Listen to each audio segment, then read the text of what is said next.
بتاؤ قیام نہیں کیا. اور دیکھیے ڈھکوسلے باز کتنا بڑا مکار تھا. مرنے لگا تو وصیت کیا کہ میری قبر اتنا گہری کھودے، اتنی گہری کھودے کہ میں کھڑا ہونا چاہوں تو آرام سے کھڑا ہو جاؤں. مرتے مرتے بھی مکاری نہیں گئی.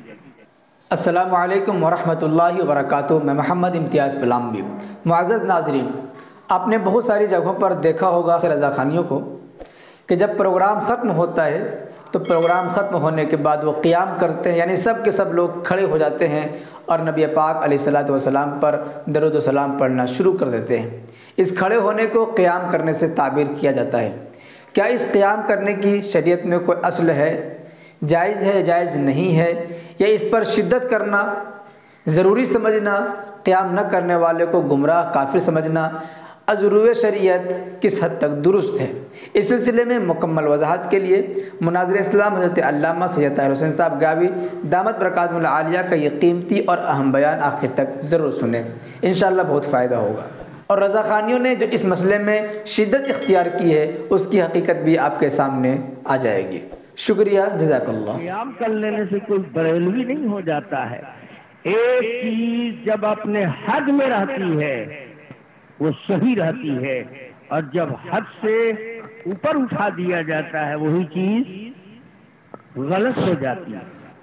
ٹوپی گول پہن لو جائز ہے، دوپلی پہن لو جائز ہے، جالی دار پہن لو جائز ہے، بے جالی والی پہنو جائز ہے، ہرے کلر کی پہن لو جائز ہے، سفید کلر کی پہن لو جائز ہے.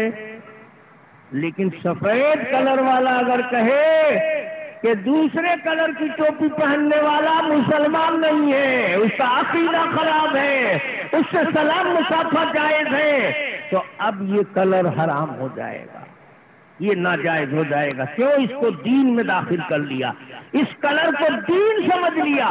جب تک اس کو دین نہیں سمجھا تھا وہ بھی اباحت کے عموم میں تھا، مباح تھا. مولانا شاہ ولی اللہ محدث دہلوی قیام کرتے تھے، حاجی امداد اللہ صاحب مہاجر مکی قیام کرتے تھے، لیکن بے قیام والے مرید کو کافر وہابی کہتے تھے، نفرت کرتے تھے.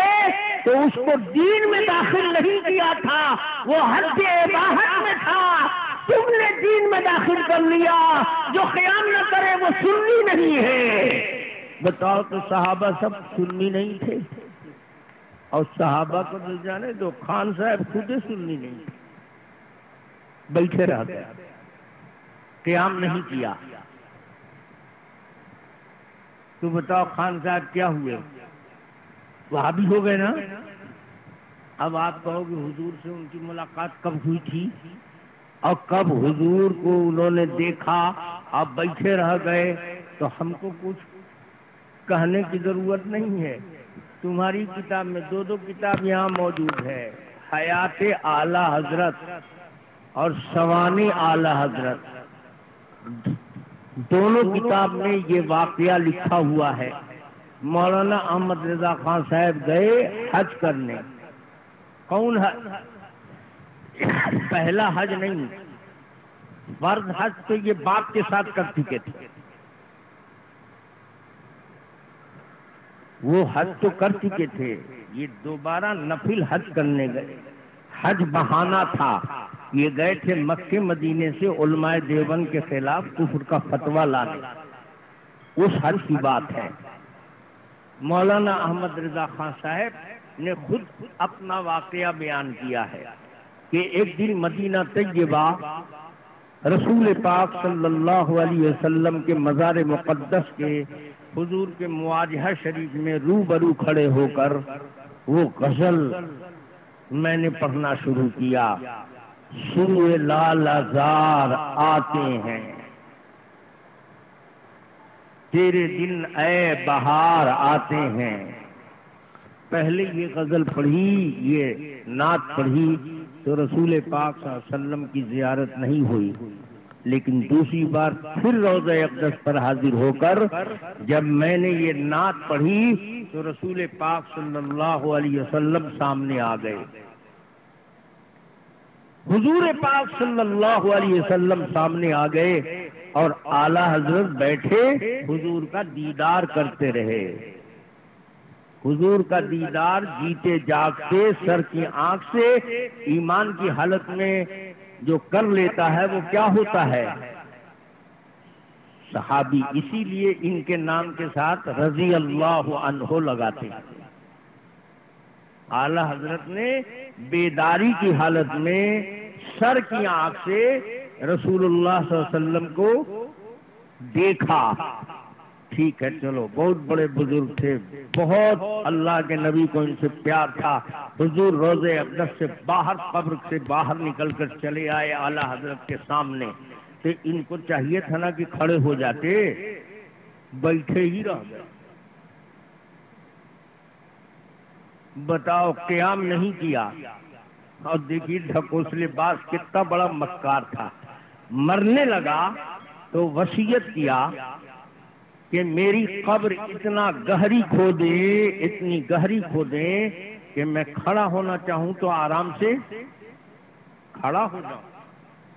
مرتے مرتے بھی مکاری نہیں گئی. لوگوں نے کہا حضور قبر میں کھڑے ہونے کی کیا ضرورت پیش آئے گی؟ کہا حدیث میں آتا ہے کہ فرشتے اللہ کے رسول کے بارے میں پوچھیں گے ما تقول فی حاضر رسول، تو رسول اللہ صلی اللہ علیہ وسلم کو میں دیکھوں گا تو میں بیٹھا رہوں گا.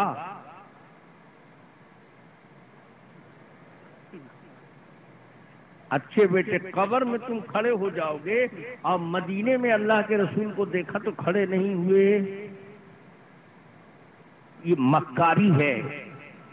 کیا احمد رضا خان صاحب کو حدیث نہیں معلوم تھی کہ قبر میں کھڑے ہونے کا کوئی چانس ہی نہیں ہے؟ حدیث میں حضور فرماتے ہیں کہ جب لوگ دفن کر کے آ جاتے ہیں تو منکر نکیر دو فرشتے آتے ہیں، یجلسانے ہی یقعدانے ہی. مردے کو کیا کرتے ہیں؟ ابھی کہیں گے نہیں ہم کھڑے ہوں گے، فرشتہ کا بیٹھ. مکار کہیں کا. اللہ کے نبی کہتے ہیں فرشتہ بیٹھائے گا. ہاں صاحب کہیں گے فرشتے سب وہاں بھی ہو گئے ہیں، ہم کھڑے ہوں گے. فرشتہ کہے گا کرے گا سنی وہاں بھی یہاں بھی. حدیث تو بتا رہے یقعدانے ہی یجلسانے ہی، بیٹھائیں گے مردے کو فرشتے. تو خان صاحب کو بیٹھائیں گے فرشتے اور خان صاحب کو جلا لائے گا. یہ لوگ وہاں بھی ہو گیا ہے فرشتہ سب بیٹھنے کے لیے بول رہا ہے، ہم بیٹھیں گے نہیں کھڑے ہو جائیں گے. اتنا کھڑے ہونے کا تم کو بھوت سوار تھا تو وہاں پر کیوں نہیں کھڑے ہوئے؟ جب روضہ رسول پر تم حاضر تھے، اللہ کے نبی تشریف لے آئے تھے، وہاں بیٹھے کیوں رہ گئے؟ بیٹھے رہ گئے خان صاحب. دو کتاب میں خود انہی کے لوگ واقعہ نقل کر رہے ہیں. ہم کو کچھ کہنا نہیں ہے. ایک تو اس سے یہ ثابت ہوا کہ خان صاحب بھی وہابی تھے، نبی کو دیکھا اور نبی کھڑے آ گئے سامنے اور یہ بیٹھے کا بیٹھا ہے. اس کو یہ بھی نہیں سمجھ میں آ رہا ہے کہ میں دیوبندی بن گیا ہوں حضور کے سامنے، اس لیے ڈر کے مارے بن گئے کہ ان کو خطرہ تھا کہ نبی کے سامنے اگر مکاری کریں گے تو نبی کہیں ڈانٹ نہ پلائیں، یہ چپ چاپ بیٹھے رہو. لیکن ہم ایک بات اور پوچھنا چاہتے ہیں. اسی وقت فتویٰ لینے جب گئے تھے خان صاحب